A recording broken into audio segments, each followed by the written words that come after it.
Welcome to The Explainer, where we make complex topics simple. Today, we're diving deep and building the ultimate study guide for group health insurance. So, you're studying for your insurance exam, right? And this section can feel like a total minefield of acronyms and weird regulations. You see words like COBRA, IRSA, master policy, and your head just starts to spin. Don't worry, we're going to make this whole thing crystal clear. We're going to break it all down with a simple 5-step study plan. First, what group insurance even is. Then, how you get on a plan. Next, what happens when you leave. That's COBRA. Then, the big laws you gotta know. And finally, we'll do a rapid review of the numbers that are definitely gonna be on your test. All right, let's dive into Section 1, the fundamentals. I'm telling you, if you get this part down, everything else we talk about is going to make so much more sense. Okay, so at its core, group insurance is exactly what it sounds like. One single contract that covers a whole bunch of people. But here's the little detail that's critical for your exam. The group has to be a natural group, like, the employees at a company. It can't just be a random collection of people who decided to team up to get cheaper insurance. The plan has to be incidental to why the group exists. And that leads us to a really important distinction: the master policy versus the certificate of insurance. I want you to think of it like this. Your employer, the sponsor, holds the master policy. That's the main contract, the official rule book. They own it, they control it. You, as an employee, you get a certificate of insurance. It's kind of like your player card in a game. It proves you're covered and it lists your benefits, but you're not actually a party to that main contract. You don't get to make the rules. Okay, so now we know what a group plan is. Let's move on to how you actually get covered. This part is all about eligibility, enrollment, and some key rules about participation. Getting insured follows a pretty clear timeline. When you first get hired, you'll probably have what's called a probation period. Once that's over, your initial enrollment window opens up.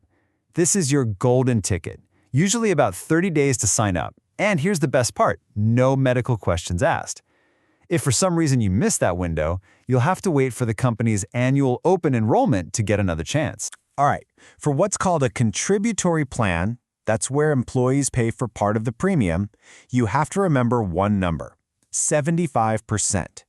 Insurers require that at least 75% of the eligible employees sign up. You know why?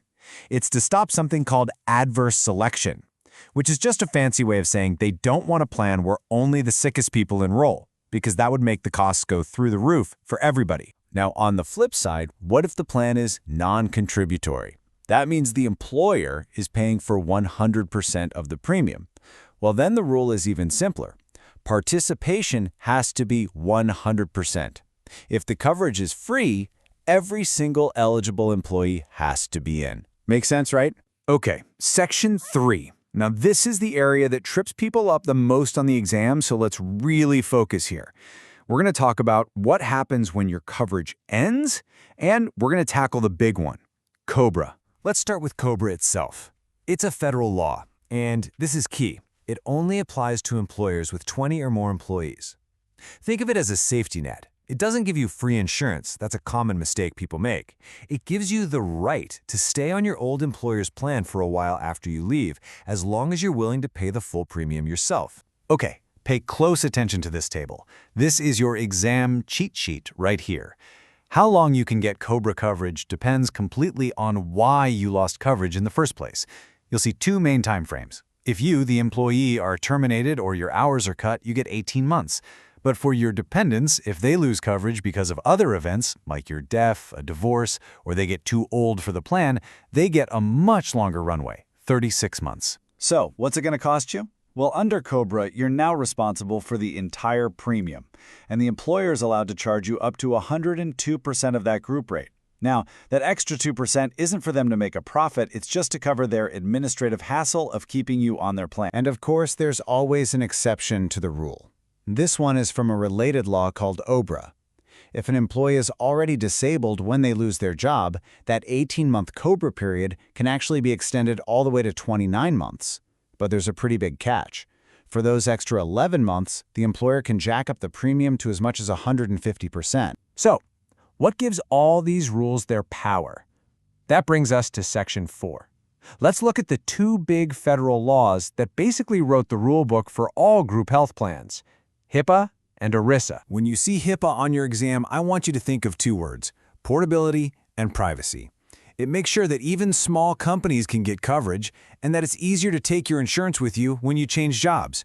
It also sets some minimum standards, like guaranteed hospital stays for new moms, and, of course, it's famous for all those strict rules about patient privacy. Next up is ERISA. The whole goal of ERISA is to protect employees by forcing plans to be transparent and responsible. For your test, you really just need to know who gets which paperwork.